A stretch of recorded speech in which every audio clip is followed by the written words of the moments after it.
Hi, fourth graders. We are on lesson 16 today in unit 1, and we're going to really study patterns with tens, fives, and nines. And then we'll also get an introduction into square numbers and do some exploring with that as well. You're going to need pages 47 to 50, and then you're also going to need a pencil today. And so let's go ahead right away and get started with page 47. And really today we're just trying to find patterns. So the directions say these multiplication tables help us see some patterns that make recalling basic multiplication easier. Right? So we learned how to use these, and you probably already knew, but you worked on using these yesterday in our last lesson when we really got introduced into multiplication. So let's start in with number 1. It says, what patterns do you see in the tens count bys? And so if you look in the tens count bys, this whole row of tens is our tens count bys. So I see 10 times 1 is 10, 10 times 2 is 20, 10 times 3 is 30, right? And so anytime you want to use this table, you go start at the top, or you could start on the side. And so you take, if you want to do 10 times 3, you go 3, and you go down all the way to your row of tens, and you see it's 30. Just a refresher on how to use that table. So one pattern that I think most kids often notice, and our tens are always one of our first facts that we learn, is it always ends in 0, the product, which is the answer, right? So no matter what you're multiplying 10 by, it always is going to have a 0 in that ones place. Okay? And so the second one, now look at your fives and tens together. So here's our fives row in your count bys. Now what patterns do you see? Okay, so take some time to look at these two rows and what patterns do you see? One of the things I notice all the time right away is that it always ends in this case 0 or 5, right? So 5, 10, 15, 20, 25, 30, so on. So you're either going to have a 0 or a 5 in your ones place. But there's another pattern that kids often recognize too when they compare it to their tens. No matter what you're multiplying by, right? It's always half of the tens product, right? So for example, 5 times 10 is 50, but 5 times 5 is half of 50, or 25. Well, 8 times 10 is 80, but 8 times 5 is half of 80, which is 40. And so that rule always will hold true for fives and tens. And so a lot of kids use that information to figure out their fives based on their tens being pretty easy for them. Okay.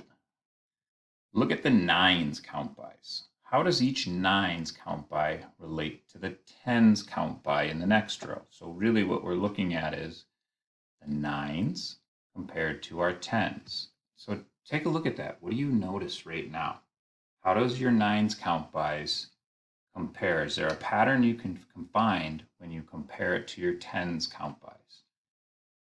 See if you can figure out what that's going to be. Pause it right now if you need to. This one's a little bit trickier. Okay, did you find it?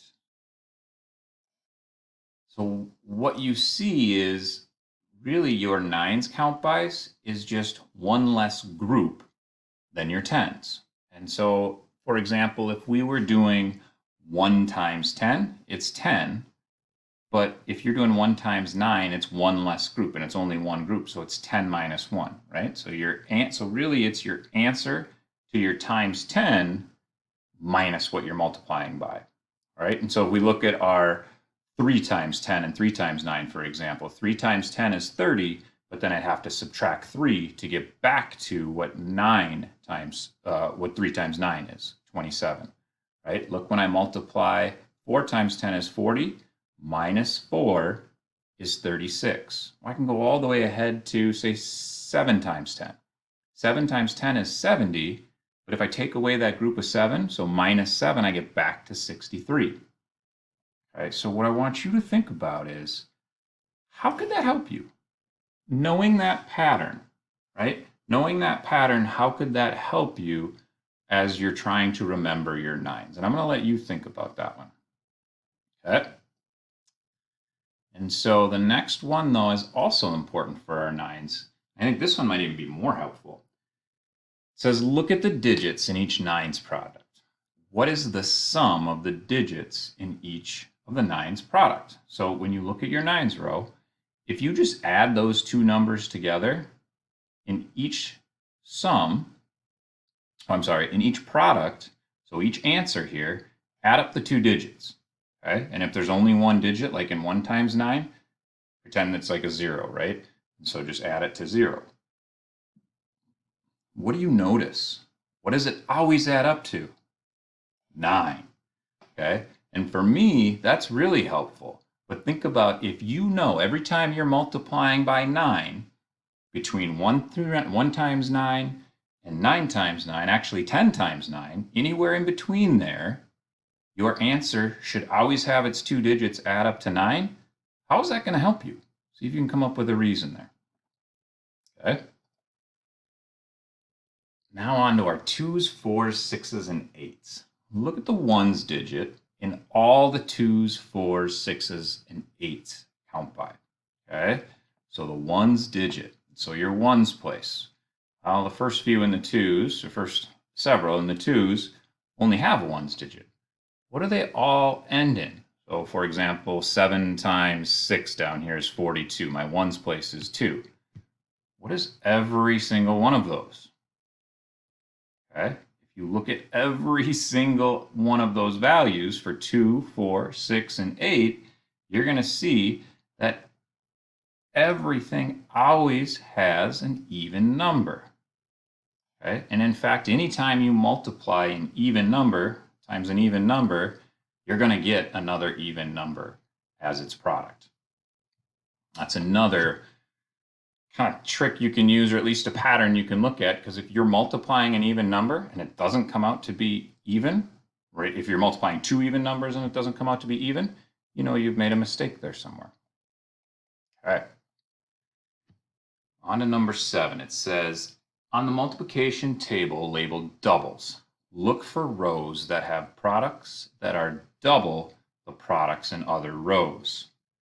Okay, and so that gets a little worried, but we're looking for rows, a little wordy, excuse me.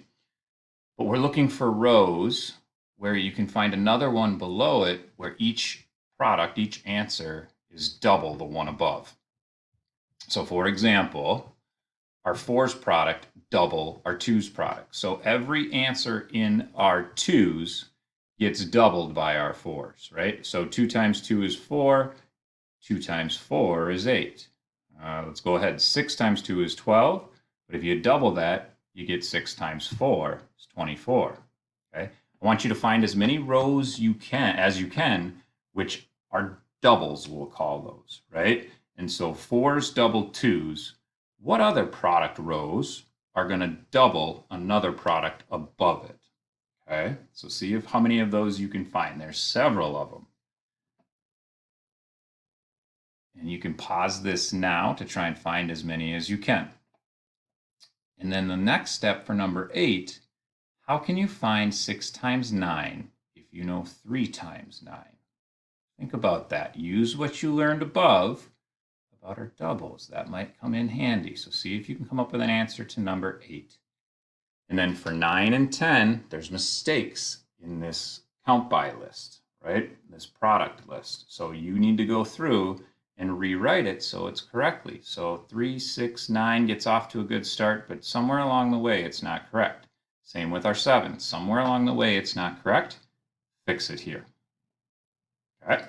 So you can pause it if you need to do some of the rest of that last page, but I'm also going to explain square numbers a little bit, or we're just going to explore square numbers. So these are visuals or arrays of multiplication problems. And so you spent much of 3rd grade building arrays, looking at arrays, and so we just want to draw the equation that represents these arrays. They happen to be square numbers.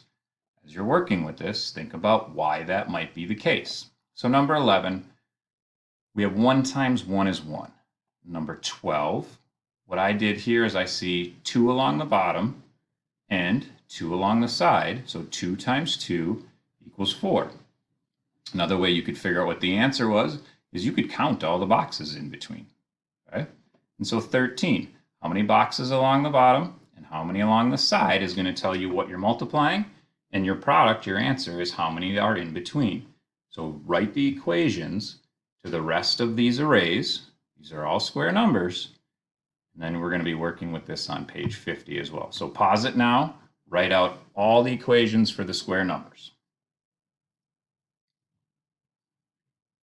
Now on to number 21. Okay, so we're on to the next page. We're going to list the products in exercises 11 through 20 in order. Discuss the patterns you see with your class. So if you go back and you look at it, do these in the order that they came up, smallest to largest. So you see 1 and then 4. Probably you see what you got for that one, right? Throw them in. And so we're going to list them. So I'll just get it started. We have 1, 4. You probably got 3 times 3 was 9, hopefully. And then keep going until your largest squares at the end, and go ahead and list them all in order. All these numbers that you listed in 21 are called square numbers because they're numbers because they are the areas of squares with whole number lengths of sides. A square number is the product of a whole number and itself. So if n is a whole number, if n is a whole number, the product of n times n is a square number. Sorry, there's a typo there. So really all they're saying though anyways is n times n is a square number. What that means is any number times itself is going to turn out to be a square number, right? And so 2 times 2, 4 is a square number. 5 times 5, 25 is a square number. And that's going to go on forever, right? 100 times 100. That product, that answer, is always going to be a square number, okay? So anytime you multiply a number by itself, it becomes a square number. And now we want to take a look at the table. Circle the products that are square numbers. Discuss the patterns you see with your class, right? So think about what we just said. 1 times 1. That product is going to be a square number. Let's do, like I said, 5. 5 times 5, that product is going to be a square number. So go through and circle every single product that is a square number. So if a number gets multiplied by itself, the product or the answer is a square number. So see how many of those you can find on this chart. I think it's going to go a lot quicker than you think.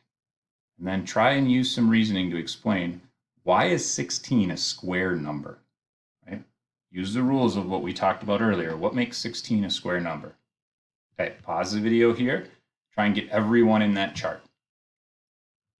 Okay, so the next 2 pages, there is a nines trick that I'm sure some of you know. I'm going to let your teachers share that with you in class, or if you're a distance learner, we're going to do that in a live lesson. It's going to be much easier to do when we can see each other than in a video. So that will be, you don't have to worry about that here with this lesson, okay? All right, so really what that means for you is you have to finish pages 47 to 50. And you may have already done that throughout pausing this video, and then do the homework in Think Central.